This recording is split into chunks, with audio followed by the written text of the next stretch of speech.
ರಂಡಾ burn ಅವರು ತಮ್ಮ book the secret ಅಲ್ಲಿ ತುಂಬಾ ಅಮೇಜಿಂಗ್ ಆದ ಒಂದು ವಿಷಯವನ್ನ ಬರ್ದಿದ್ದಾರೆ. ಅವ್ರು ಹೇಳ್ತಾರೆ, ನೀವು ಯಾವ ವಿಷಯದ ಮೇಲೆ ತುಂಬಾ ಜಾಸ್ತಿ ಫೋಕಸ್ ಮಾಡ್ತೀರೋ ಮತ್ತು ಯಾವ ವಿಷಯವನ್ನ ತುಂಬಾ ನಂಬ್ತೀರೋ ಅದೇ ವಿಷಯವನ್ನ ನೀವು ನಿಮ್ಮ ಲೈಫ್ ಗೆ ಅಟ್ರಾಕ್ಟ್ ಮಾಡ್ತೀರಾ. ಅದಕ್ಕೆ ಹೇಳೋದು, ನಿಮ್ಮ ಲೈಫ್ ಅಲ್ಲಿ ನೀವು ಯಾವ ವಿಷಯಗಳನ್ನ ಬಯಸ್ತೀರೋ ಅವುಗಳ ಮೇಲೆ ಮಾತ್ರ ಫೋಕಸ್ ಮಾಡಿ ಮತ್ತು ನಿಮ್ಮ ಲೈಫ್ ಅಲ್ಲಿ ಬೇಡ ಅಂತ ಅನಿಸುವಂತ ವಿಷಯಗಳನ್ನ ಬಿಟ್ಬಿಡಿ. ಆದ್ರೆ ನಾವು ತುಂಬಾ ಸಲ ಒಂದು ದೊಡ್ಡ ಮಿಸ್ಟೇಕ್ ಮಾಡ್ತೀವಿ. ನಮ್ಮ ಹೆಚ್ಚಿನ ಫೋಕಸ್ ನಮ್ಗೆ ಬೇಡ ಇರುವ ವಿಷಯಗಳ ಮೇಲೆ ಇರುತ್ತೆ. ಉದಾಹರಣೆಗೆ, ನಮ್ಗೆ ಫೇಲ್ಯೂರ್ ಬೇಡ, ಆದ್ರೆ ನಾವ್ ಯಾವಾಗ್ಲೂ ನಾನು ಫೇಲ್ ಆದ್ರೆ ನಂಗೆ ಬೇಕಾಗಿರುವ ವಿಷಯ ಸಿಗದೆ ಹೋದ್ರೆ ಅಂತ ಯೋಚನೆ ಮಾಡ್ತಾ ಇರ್ತೀವಿ.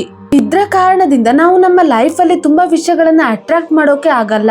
ನಿಮ್ಗೆ ಲಾ ಆಫ್ ಅಟ್ರಾಕ್ಷನ್ ಬಗ್ಗೆ ಗೊತ್ತಿರ್ಲಿ ಅಥವಾ ಗೊತ್ತಿಲ್ಲದಿದ್ರು ಅದು ಯಾವಾಗ್ಲೂ ವರ್ಕ್ ಆಗ್ತಲೇ ಇರುತ್ತೆ. ಯಾಕಂದ್ರೆ ಅದು ನೇಚರ್ ನ ಲಾ. ಆದ್ರೆ ಒಂದು ವಿಷಯ ತುಂಬಾ ಇಂಪಾರ್ಟೆಂಟ್, ಬರೀ ಡಿಸೈರ್ ಇದ್ರೆ ಸಾಕಾಗಲ್ಲ, ಅದರ ಜೊತೆಗೆ ನಿಮ್ಮ ಬಿಲೀಫ್ ಕೂಡ ಸ್ಟ್ರಾಂಗ್ ಆಗಿ ಇರ್ಬೇಕು. ಸಿಂಪಲ್ ಆಗಿ ಹೇಳ್ಬೇಕಂದ್ರೆ, ನೀವು ಏನನ್ನ ಬಯಸ್ತೀರಾ ಅದು ಒಂದ್ ಕಡೆ ಆದ್ರೆ ನಂಗೆ ಅದು ಸಿಗುತ್ತೆ ಅನ್ನೋ ನಂಬಿಕೆ ಇನ್ನೊಂದ್ ಕಡೆ. ಈ ಎರಡು ಒಂದೇ ಡೈರೆಕ್ಷನ್ ಅಲ್ಲಿ ಇದ್ರೆ ಮಾತ್ರ ಮ್ಯಾನಿಫೆಸ್ಟೇಷನ್ ಫಾಸ್ಟ್ ಆಗುತ್ತೆ. ಆದ್ರೆ ನೀವು ನಾನು ರಿಚ್ ಆಗ್ಬೇಕು, ತುಂಬಾ ಅರ್ನ್ ಮಾಡ್ಬೇಕು ಅಂತ ಬಯಸ್ತೀರಾ, ಇದು ನಿಮ್ಮ ಫೋಕಸ್.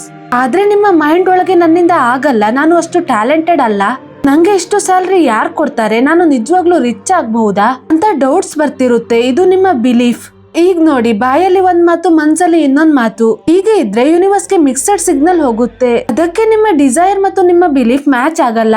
ಆಗ ಮ್ಯಾನಿಫೆಸ್ಟೇಷನ್ ಡಿಲೇ ಆಗಬಹುದು. ಹಾಗಾದ್ರೆ ಈ ಫೋಕಸ್ ಮತ್ತು ಬಿಲೀಫ್ ನ ಒಂದೇ ಡೈರೆಕ್ಷನ್ ಗೆ ಹೇಗ್ ತರೋದು?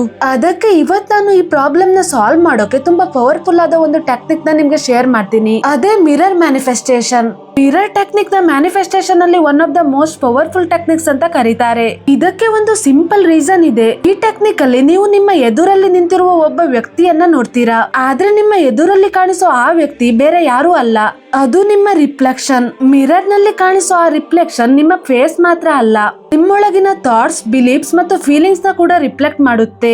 ಈ ಮಿರರ್ ಟೆಕ್ನಿಕ್ ನಿಮ್ಮೊಳಗೆ ತುಂಬಾ ಪವರ್ಫುಲ್ ವೈಬ್ರೇಷನ್ಸ್ ಕ್ರಿಯೇಟ್ ಮಾಡುತ್ತೆ. ಇದೇ ಕಾರಣದಿಂದ ಮಿರರ್ ಟೆಕ್ನಿಕ್ ನ ಸಬ್ ಕಾನ್ಶಿಯಸ್ ಮೈಂಡ್ ನ ರೀಪ್ರೋಗ್ರಾಮ್ ಮಾಡೋಕೆ one of the most powerful techniques ಅಂತ ಕರೀತಾರೆ. ಈ ಟೆಕ್ನಿಕ್ ನ ಕರೆಕ್ಟ್ ಆಗಿ ಪ್ರಾಕ್ಟೀಸ್ ಮಾಡಿದ್ರೆ ನಿಮ್ಮ ಲೈಫ್ ಅಲ್ಲಿ ತುಂಬಾ ಬದಲಾವಣೆಗಳನ್ನ ತರಬಹುದು. ನಿಮ್ಮ ಕಾನ್ಫಿಡೆನ್ಸ್ ಕಮ್ಮಿ ಇದ್ರೆ ಅದನ್ನ ಇಂಪ್ರೂವ್ ಮಾಡ್ಕೋಬಹುದು. ಕರಿಯರ್ ಅಲ್ಲಿ ಸಕ್ಸಸ್ ಬೇಕು, ಎಕ್ಸಾಮ್ ಪಾಸ್ ಆಗ್ಬೇಕು, ಮನಿ ಅಟ್ರಾಕ್ಟ್ ಮಾಡ್ಬೇಕು, ಲೈಫ್ ಪಾರ್ಟ್ನರ್ ಅಟ್ರಾಕ್ಟ್ ಮಾಡ್ಬೇಕು ಅಥವಾ ಹೆಲ್ದಿ ಲೈಫ್ ಕ್ರಿಯೇಟ್ ಮಾಡ್ಕೋಬೇಕಾದ್ರೂ ಈ ಎಲ್ಲಾ ಗೋಲ್ಸ್ ಗೆ ಮಿರರ್ ಟೆಕ್ನಿಕ್ ತುಂಬಾ ಪವರ್ಫುಲ್ ಆಗಿ ಹೆಲ್ಪ್ ಮಾಡುತ್ತೆ. ಹಾಗಾದ್ರೆ ಮೊದಲು ಮಿರರ್ ಟೆಕ್ನಿಕ್ ಅಂದ್ರೆ ಏನು ಅನ್ನೋದನ್ನ ಅರ್ಥ ಮಾಡ್ಕೊಳ್ಳೋಣ. ಮಿರರ್ ಟೆಕ್ನಿಕ್ ಅಂದ್ರೆ ನೀವು ಒಂದು ಮಿರರ್ ಮುಂದೆ ನಿಂತು ನಿಮ್ಮನ್ನ ಕಾನ್ಶಿಯಸ್ಲಿ ನೋಡುವ ಪ್ರಾಕ್ಟೀಸ್. ದಿನ ನೀವು ತುಂಬಾ ಸಲ ಮಿರರ್ ಅಲ್ಲಿ ನಿಮ್ಮನ್ನೇ ನೋಡ್ತೀರಾ, ಆದ್ರೆ ಆ ಸಮಯದಲ್ಲಿ ನಿಮ್ಮ ಅಟೆನ್ಷನ್ ಫೇಸ್ ಮೇಲೆ ಮಾತ್ರ ಇರುತ್ತೆ. ಈ ಟೆಕ್ನಿಕ್ ಅಲ್ಲಿ ಹಾಗಲ್ಲ. ಇಲ್ಲಿ ನೀವು ನಿಮ್ಮನ್ನೇ ಹೊಸ ದೃಷ್ಟಿಕೋನದಿಂದ ನೋಡ್ತೀರಾ. ನಿಮ್ಮ ಸಬ್ ಕಾನ್ಶಿಯಸ್ ಮೈಂಡ್ ಗೆ ಹೊಸ ಮೆಸೇಜ್ ಕೊಡ್ತೀರಾ. ಅಂದ್ರೆ ನಿಮ್ಮ ಹಳೆ ಬಿಲೀಫ್ಸ್ ನ ಬದಲಿಸಿ ಸಕ್ಸಸ್ ಕಡೆ ನಿಮ್ಮ ಮೈಂಡ್ ನ ಟ್ರೈನ್ ಮಾಡ್ತೀರಾ. ಅಷ್ಟೇ ಅಲ್ಲ, ನಿಮ್ಮ ಗೋಲ್ಸ್ ನ ಬೇಗ ಅಚೀವ್ ಮಾಡೋಕೆ ನಿಮ್ಮನ್ನೇ ಮೆಂಟಲಿ ಪ್ರಿಪೇರ್ ಮಾಡ್ತೀರಾ. ಹಾಗಾದ್ರೆ ಈ ಟೆಕ್ನಿಕ್ ನ ಹೇಗೆ ಪ್ರಾಕ್ಟೀಸ್ ಮಾಡ್ಬೇಕು? ಮೊದಲಿಗೆ ಒಂದು ಕಾಮ್ ಮತ್ತು ಪೀಸ್ಫುಲ್ ಪ್ಲೇಸ್ ಚೂಸ್ ಮಾಡಿ.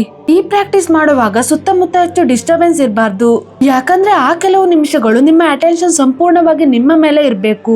ಆ ನಂತರ ನಿಮ್ಮ ಎದುರಲ್ಲಿ ಒಂದು ಮಿರರ್ ಇಟ್ಕೊಳ್ಳಿ ಅಥವಾ ವಾಶ್ರೂಮ್ ಮಿರರ್ ಯೂಸ್ ಮಾಡಬಹುದು. ನಿಮ್ಗೆ ಎಲ್ಲಿ ಕಂಫರ್ಟೇಬಲ್ ಅನ್ಸುತ್ತೋ ಅಲ್ಲಿ ಈ ಟೆಕ್ನಿಕ್ ನ ಪ್ರಾಕ್ಟೀಸ್ ಮಾಡಬಹುದು. ತುಂಬಾ ಜನ ಒಂದು ಕ್ವೆಶ್ಚನ್ ಕೇಳ್ತಾರೆ, ಫೋನ್ ಸೆಲ್ಫಿ ಕ್ಯಾಮೆರಾ ಯೂಸ್ ಮಾಡಿ ಈ ಟೆಕ್ನಿಕ್ ನ ಮಾಡಬಹುದಾ? ಹೌದು, ಡೆಫಿನೆಟ್ಲಿ ಮಾಡಬಹುದು.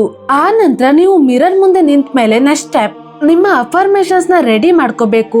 ಉದಾಹರಣೆಗೆ, ನಿಮ್ಗೆ ತುಂಬಾ ಹಣ ಅಟ್ರಾಕ್ಟ್ ಮಾಡ್ಬೇಕು ಅಂದ್ರೆ ಮಿರರ್ ನೋಡ್ಕೊಂಡು ಹೀಗೆ ಹೇಳಿ, ನಾನು ತುಂಬಾ ಶ್ರೀಮಂತ ವ್ಯಕ್ತಿ, ನಾನು ಪ್ರತಿ ತಿಂಗಳು 1 lakh ಅರ್ನ್ ಮಾಡ್ತಿದ್ದೀನಿ.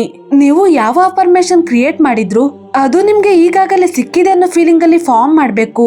ಅಂದ್ರೆ ಅದು ಫ್ಯೂಚರ್ ಅಲ್ಲಿ ಸಿಗುತ್ತೆ ಅಂತ ಅಲ್ಲ, ಈಗಾಗಲೇ ನಿಮ್ಮ ರಿಯಾಲಿಟಿ ಆಗಿದೆ ಅನ್ನೋ ರೀತಿಯಲ್ಲಿ ಹೇಳ್ಬೇಕು. ಫಾರ್ ಎಕ್ಸಾಂಪಲ್, ನಾನು ತುಂಬಾ ಶ್ರೀಮಂತ ವ್ಯಕ್ತಿ, ನಾನು ಪ್ರತಿ ತಿಂಗಳು 1 lakh ಅರ್ನ್ ಮಾಡ್ತಿದ್ದೀನಿ, ನಾನು ತುಂಬಾ ಹೆಲ್ದಿ ಇದ್ದೀನಿ, ನಾನು ತುಂಬಾ ಕಾನ್ಫಿಡೆಂಟ್ ವ್ಯಕ್ತಿ.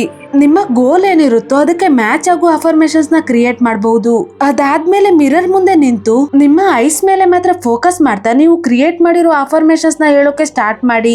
ಅದು ಒಂದು ಅಫರ್ಮೇಷನ್ಸ್ ಆಗಿರ್ಬೋದು ಅಥವಾ 4-5, ಎಷ್ಟು ಇದ್ರೂ ಪರವಾಗಿಲ್ಲ.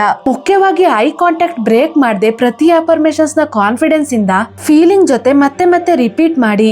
ಈ ಪ್ರೊಸೆಸ್ ಡೈಲಿ ಮಿನಿಮಮ್ 5-7 ನಿಮಿಷಗಳವರೆಗೆ ಪ್ರಾಕ್ಟೀಸ್ ಮಾಡಬೇಕು.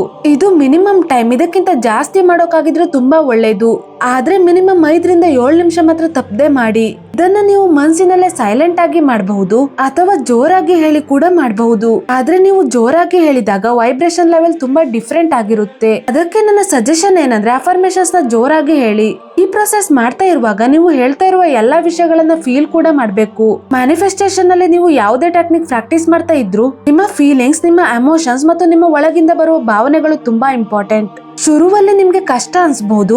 ಯಾವುದೇ law of attraction technique practice ಮಾಡೋಕೆ ಸ್ಟಾರ್ಟ್ ಮಾಡಿದಾಗ ಮೊದ್ಲಿಗೆ ಇಮೋಷನ್ಸ್ ಬರ್ದೇ ಇರಬಹುದು, ನಿಮ್ಗೆ ಏನೋ ಫೀಲ್ ಆಗದೆ ಇರಬಹುದು.